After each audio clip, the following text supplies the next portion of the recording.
Познати голем дел од имињата за кандидати за градоначалници од редовите на СРСМ.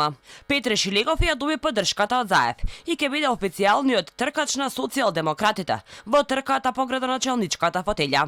Велимир Смилевски од Бутел исто така ќе биде официјален кандидат, како и Филип Темелковски од Киселавода, но дали ќе излизат Саша Богдановиќ од Центар, Марин од Аеродром и Богоев од Карпош. Тројцата поднесоа кандидатури до партијата. ЗАЕФ во вчерашната изјава нив не ги спомена. Се погласни за шпекулациите дека несогласувањата во партијата меѓу Скопското крило и Струмичкото крило ќе резултира овие тројца сегашни кандидати да бидат колатерална штета во битката меѓу клановите во партијата. Мртва трка во внатре-партиските анкети е и во Битола, помеѓу актуелната градоначалничка Наташа Петровска и директорот на ЕСМ Васко Ковачевски. Се шпекулира по партиските колоари.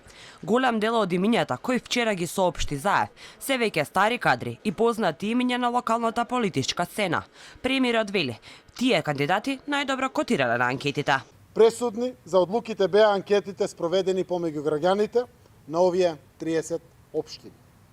Сите овие кандидати за градоначалнички и градоначалници, кои ги објавуваме во оваа прва фаза, се дел од најдоброто, блиски до граѓаните, честни, одговорни, со конкретни планови и решенија.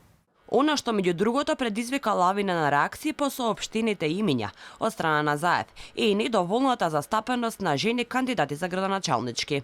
СРСМ во првата група на кандидати предложи само 3 кандидатки, од кои 2 се веќе актуелни градоначалнички. Првата на Рачиново Миликија Халими, втората Жаклина Јовановска за Старонагоричане. Кандидатката за Петровец Елизабета Зелениковска е ново име во трката за локалните избори. Според партискиот лидер Зоран Заев, малиот број на женски имиња за градоначалнички се должи на партиските анкети кои покажале кој кандидат како котира кај граѓаните во неговата општина, на кај советничките имиња ќе биле застапени повеќе жени, рече Заев.